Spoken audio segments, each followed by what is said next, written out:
इंसान इतना परेशान भी हो, कहीं मैं बुआ तो नहीं बनने वाली। अरे भैया भैया। अरे रुक, क्या हुआ? क्यों चिल्ला रही है? अरे आपको एक खुशखबरी सुनाऊं? हाँ हाँ सुना। फिर ये बताओ बदले में मुझे क्या मिलेगा? तुझे जो भाई वो ले लेना। पहले खुशखबरी तो सुना मेरी बहना। भैया घर में मुन्ना आने वाला है और आप पापा बनने वाले हो। क्या? अरे क्या हुआ, काहे चिल्ला रहे हो? अरे अम्मा क्यों गुस्सा कर रही हो? मेरे पास लड़े ही जा रही हो। आपको एक खुशखबरी सुनाऊं? हाँ हाँ सुना, क्या हुआ? घर में मुन्ना आने वाला है और आप दादी बनने वाली हो। अच्छा, चलो अब होरी बाबा के पास चलते हैं। उन्हीं की दया से तो आज हमारे घर में ये खुशियाँ आई हैं। अरे नहीं नहीं अम्मा, हमें तो भाभी को अस्पताल लेके जाना चाहिए। चुप कर तू, पाप लगेगा बाबा का। क्या हुआ अम्मा? क्यों चिल्ला रही हो? देख कैसी बातें कर रही है, बाबा के पास ना जाके अस्पताल जाने की बात कर रही है। अरे माँ जी, तो छोटी सही तो कह रही है। आपको पता है गर्भावस्था में सरकारी अस्पताल में पंजीकरण कराने के क्या क्या फायदे हैं? अच्छा अच्छा दीदी, पंजीकरण के लिए और क्या क्या जरूरी है? पंजीकरण कराने के लिए गर्भावस्था महिला का आधार कार्ड और कोविड रिपोर्ट अति आवश्यक है। तो आइए देखते हैं सरकारी अस्पताल की सुविधाएं जो प्रसव पूर्व माँ को मिलती हैं। अब हम देखते हैं सरकार के द्वारा चलाई जाने वाली एक सेवाएं गर्भवती महिलाओं के लिए जो है। आइए हम देखते हैं सरकार के द्वारा चलाई जा रही योजनाएं जो गर्भवती महिलाओं के लिए है, जिसके अंतर्गत एक योजना है जिसका नाम है प्रधानमंत्री मातृत्व वंदना योजना। इस योजना के अंतर्गत गर्भवती महिला को 3 किस्तों में पैसे मिलते हैं। आपको पहली किस्त का पैसा तब मिलेगा जब 150 दिन के अंदर गर्भ धारण के अंदर अगर आप अपना पंजीकरण अस्पताल में करवाती हैं तब आपको 1000 रुपए मिलता है। और दूसरी किस्त आपको तब मिलती है जब आप प्रसव से पूर्व कम से कम एक अपनी प्रसव पूर्व जांच करवाई रहेंगी तो आपको 2000 रुपए मिलेंगे। और तीसरी किस्त आपको तब मिलेगी जब आप अपनी बच्ची का पंजीकरण करवाई रहेंगी तथा उसे BCG और पेंटावेलेंट की वैक्सीन लगवाई रहेंगी, तब आपको तीसरी किस्त का लाभ मिलेगा। इसके अलावा सरकार के द्वारा और सारी सुविधाएं दी जाती हैं, जैसे कि आप देख सकते हैं आपको मुफ्त में दवाएं, टेटनस के टीके, विटामिन ए और आयरन, फॉलिक एसिड और कैल्शियम की टैबलेट आपको मुफ्त में दी जाती हैं। इसके अलावा आपको घर से अस्पताल तक ले आने की मुफ्त एम्बुलेंस सुविधा भी मिलती है। और तीसरी आपको मुफ्त जांच मिलती है अस्पताल में। और भी सारी योजनाएं चलती है जो आप अपने नजदीकी स्वास्थ्य केंद्र में जाकर पता कर सकते हैं।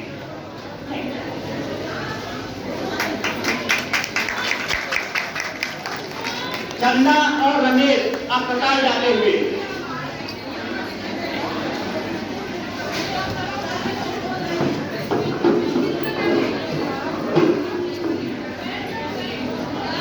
नमस्ते डॉक्टर साहब। नमस्ते, बताइए क्या दिक्कत है?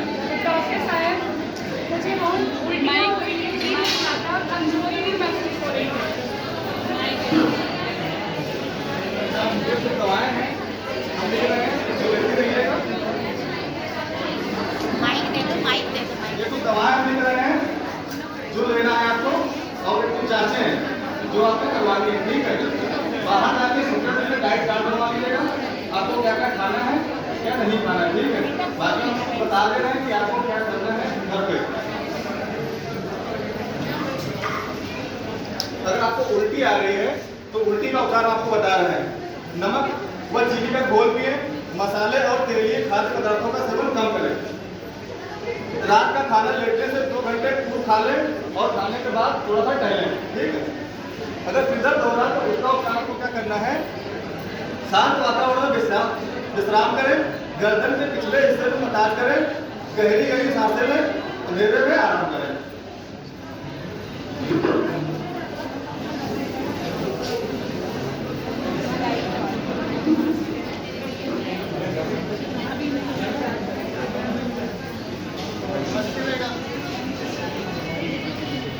नमस्ते, आइए बताते हैं आपको। इमरजेंसी में भोजन क्या लेना चाहिए?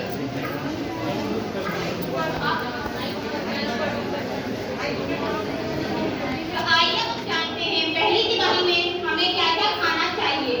सुबह नाश्ते से शुरुआत करनी चाहिए, जिसमें हमें चाय, रस, बिस्किट, गर्म पानी, नींबू, शहद, दलिया, पोहा, ब्रेड इत्यादि चीजें ले सकते हैं।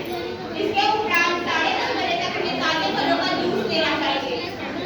फिर आते हैं दोपहर के भोजन में। दोपहर के भोजन में हम अंकुरित चना खा सकते हैं और भोजन में हम सब्जियां, हरी सब्जियां, आलू सोयाबीन की सब्जी, रोटी, चावल, दाल, सलाद या सब चीजें ले सकते हैं। साथ में हम दही या फिर रायता खा सकते हैं। उसके उपरांत मीठे में गुड़, लड्डू या फिर बर्फी ले सकते हैं।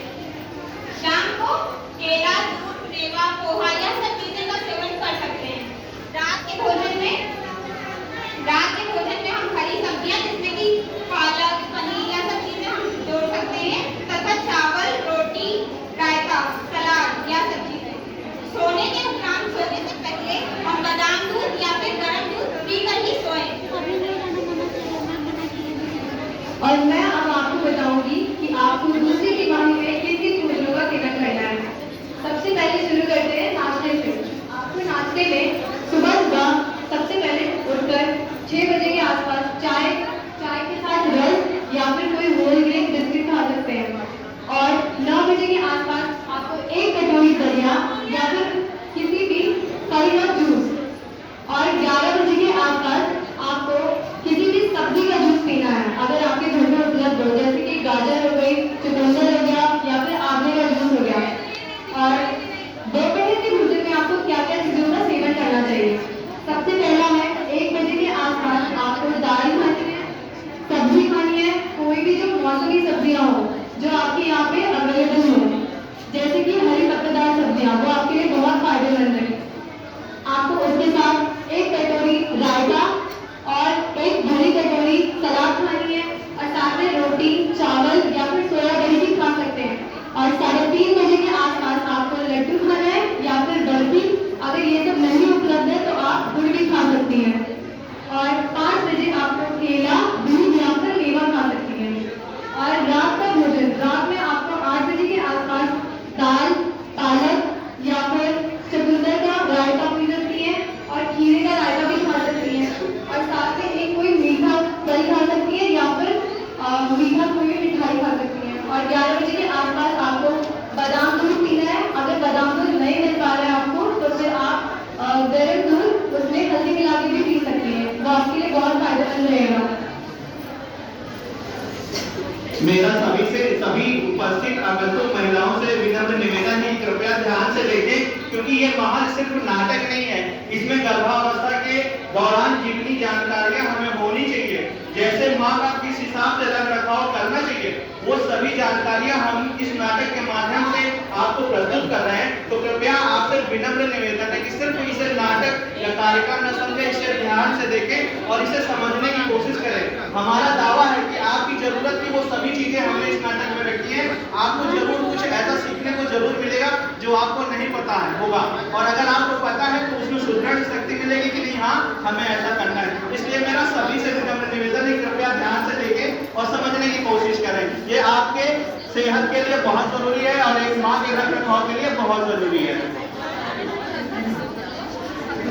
चंदा और रमेश घर वापस आते हुए, तो आइए देखते हैं घर का दृश्य। आ गए अस्पताल से? चलो बाबा गौरी बाबा के पास चलते हैं।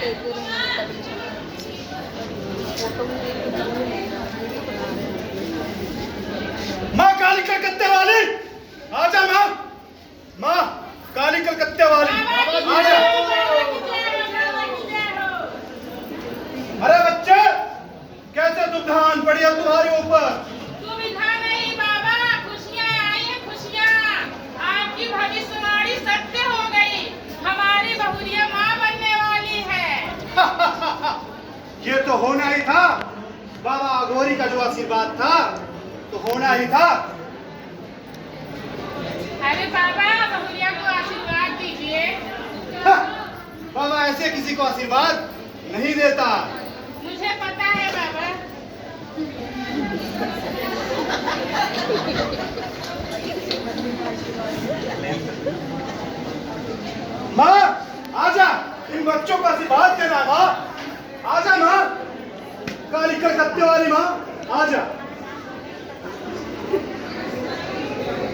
ये लो भगवती बाबा की बनाई हुई, इससे गर्म पानी के साथ पीना और साथ ही साथ इसको तकिया के नीचे रख के सोना, जिससे कि तुम्हारे पास कोई बुरी आत्मा, कोई प्रेत, कोई भी आसपास नहीं आएगा और साथ ही साथ तुमको पुत्र की प्राप्ति होगी।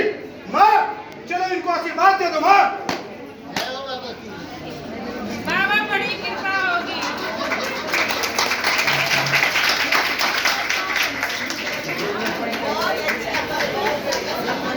अरे ओ माँ, बाबा ढोंगी हैं। क्या है? बाबा ढोंगी है, बाबा ढोंगी है, ढोंगी है, बाबा ढोंगी है। तो देखा आपने कैसे आज भी मॉडर्न जमाने में इस तरह की धारणाएं बनी हुई हैं। तो देखते हैं आगे क्या होता है। क्या बाबा की भविष्यवाणी सही होगी? तो आइए देखते हैं आगे का दृश्य।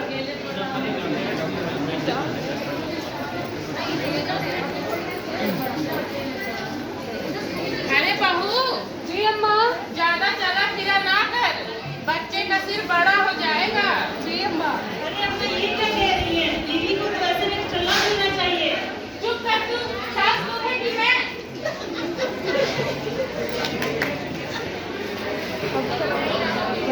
तो आइए देखते हैं क्या प्रसव के समय माँ को चलना नहीं चाहिए या फिर एक्सरसाइज या फिर योगा ये करना चाहिए या नहीं, इसके क्या फायदे हैं और क्या नुकसान। तो आइए देखते हैं।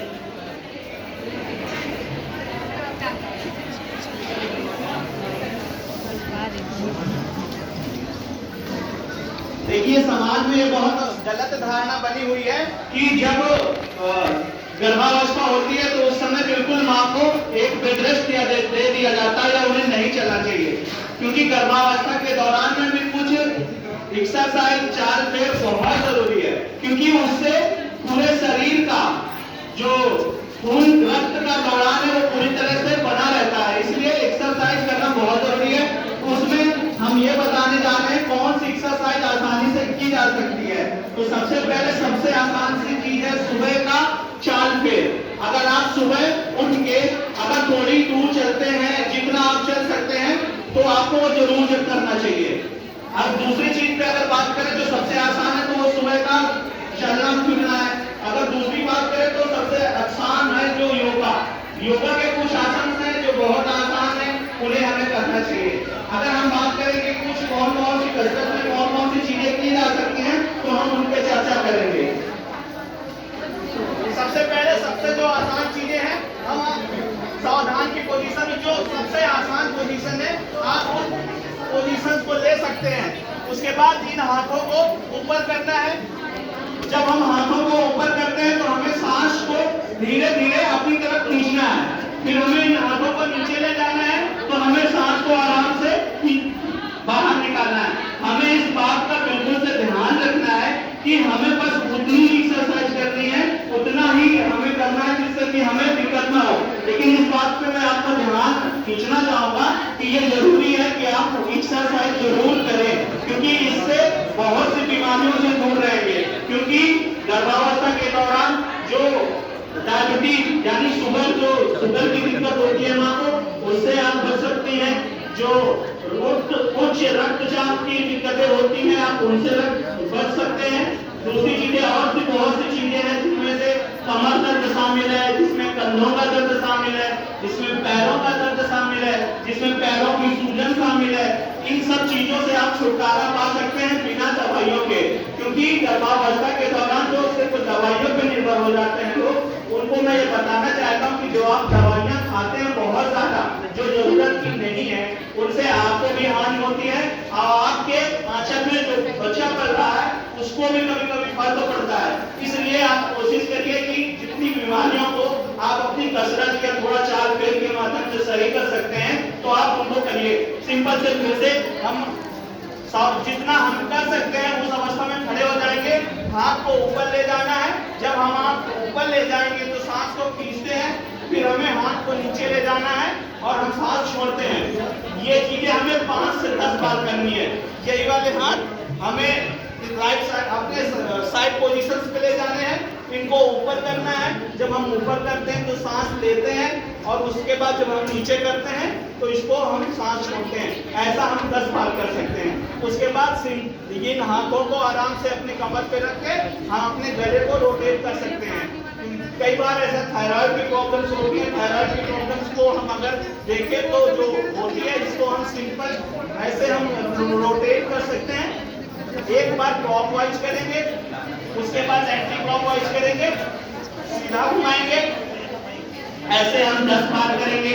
उसके बाद उसके दूसरी दिशा में घुमाएंगे, ऐसा हम 10 बार करेंगे। सिंपल से हम इस वाले दाहिने वाले पैर को इस तरह आगे बढ़ा सकते हैं, जितना हम उतना ही फैलाएंगे जितना में हमें सुविधा हो। उसके बाद हम सिंपली इस पैर पे जोर देके खड़े होंगे और इस पे फोर्स करेंगे जितना हम कर सकते हैं। उसके बाद यही चीज दूसरी तरफ हमें करनी है। सिंपल से हमें बैठ जाना है। बैठने के बाद जितना पद्मासन की अवस्था ले लेनी है, अगर हमें आसानी हो रही है तो हमें ले लेनी है। उसके बाद अगर हम पूरे पैरों को फोल्ड नहीं कर पा रहे तो इन पैरों को हमें बाहर निकाल के ऐसे कर लेना है। और उसके बाद आसमान में बैठ के सांसों को तेज गति से लेना है और सांस को छोड़ना है। हमें लेट जाना है। लेट जाने के बाद इन पैरों को, ये वाले जो पैर हैं, जितना ऊपर उठ सकते हैं हमें ऊपर उठाना है। ऐसे ही दूसरी बार उठाना है और इनको पैरों को ऐसे रोटेट करना है। ऐसे रोटेट कर, ऐसे घुमाने से जो पैरों पे सूजन आती है गर्भावस्था के दौरान, वो सूजन से आप बच सकते हैं। तो ऐसे हम ये एक्सरसाइज करके हम अपने बचाव कर सकते हैं।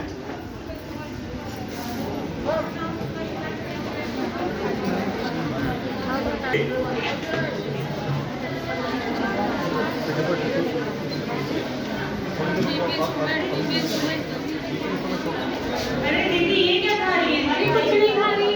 दिखाइए दिखाइए। अरे ना मिट्टी खा रही है। अरे तो क्या हुआ? ये तो खूब खाने का मन करता है। हमने भी अपने समय में खूब खाया था।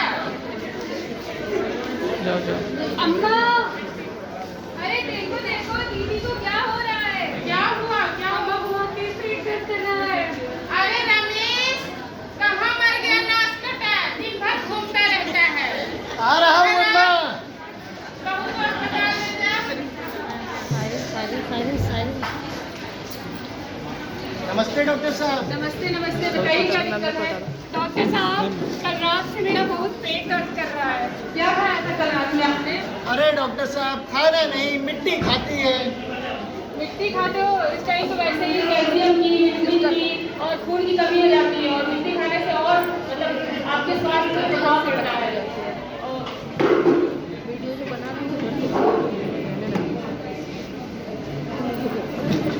सांस उस लेने में तो दिक्कत नहीं हो रही है? नहीं डॉक्टर साहब, और कोई दिक्कत? और चक्कर वगैरह आता है? हाँ आता है। सांस लीजिए।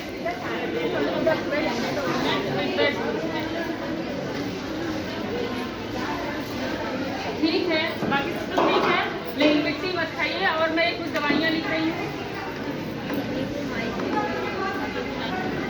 ये मैं दवाइयाँ लिख रही हूँ, इसको टाइम से लेते रहिएगा।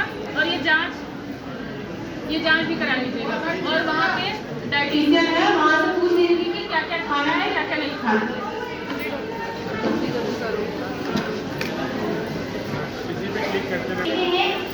गर्भावस्था की तीसरी बीमारी में हमें क्या क्या खाना चाहिए। सुबह के नाश्ते में 6:30 बजे चाय, बिस्किट, रस चले जाएगा। वही 9 बजे की तरफ एक ग्लास दूध, सैंडविच या ब्रेड, एक फल, पनीर पराठा या पराठा, एक ग्लास दूध और पोहा खा सकते हैं। 11:30 बजे एक ग्लास ताजे फलों का जूस या फिर कोई भी मौसमी फल खा सकते हैं। दोपहर के खाने में एक छोटी कटोरी हरी सब्जियां, एक कटोरी साबुत दाल, एक कटोरी चावल, एक मीडियम प्लेट सलाद और रोटियां खा सकते हैं। मीठे में कुछ ले सकते हैं जैसे लड्डू या फिर गुड़। शाम के नाश्ते में एक केला, एक गिलास दूध, पोहा, मेवा या चाय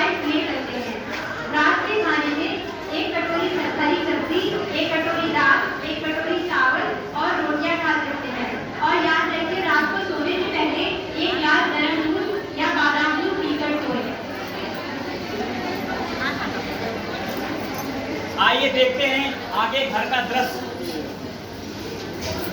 अरे रमेश, चंदा कहती है उसका 9वां महीना चल रहा था ना? हाँ दीदी, बस सुबह से थोड़ा थोड़ा दर्द हो रहा है। क्यों, तुमने उसको अस्पताल में नहीं दिखाया? पहले दिखाया था। याद रखना, 9वें महीने में जब भी प्रसव पीड़ा हो आप अस्पताल में दिखाएं और डिलीवरी अस्पताल में ही कराएं।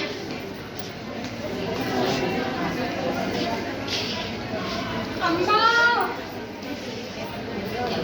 अम्मा, अरे ये कैसी आवाज है? अरे बड़ी, जरा देख कि छोटी क्यों चिल्ला रही है? ठीक है माँ। माँ, छोटी को प्रसव पीड़ा हो रही है। अच्छा, जा बाहर से आया तो बुला ला। ना माँ जी ना, मैं ना जाऊँ, ना ही मैं आया को बुलाऊं। काहे? पिछली बार जो मेरी बारी में बुलाया, बुरा नतीजा हमने पाया। अस्पताल में जो मेरी डिलीवरी करवाती, आप दादी और मैं माँ कहलाती। क्यों करते हैं उसके साथ वही जो हो न सका मेरे साथ सही। जाओ भैया, 108 पे कॉल लगाओ, एम्बुलेंस बुलवाओ, छोटी को अस्पताल ले जाओ।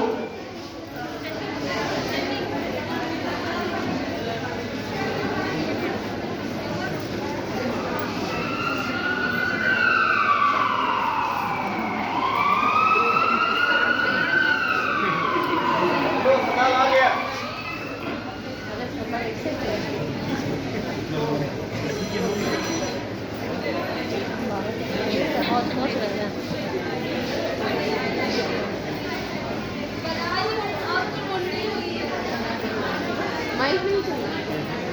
अरे बताइयो, घर में लक्ष्मी है आई और घर में ढेर सारी खुशियां है लाई। इसको खूब बढ़ाएंगे, अबला नहीं सबला बनाएंगे।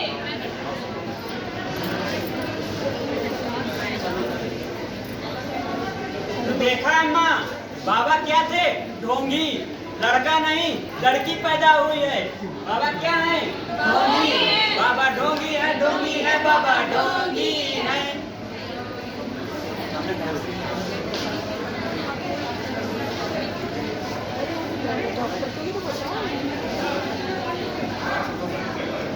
सब लोग चले जाओ।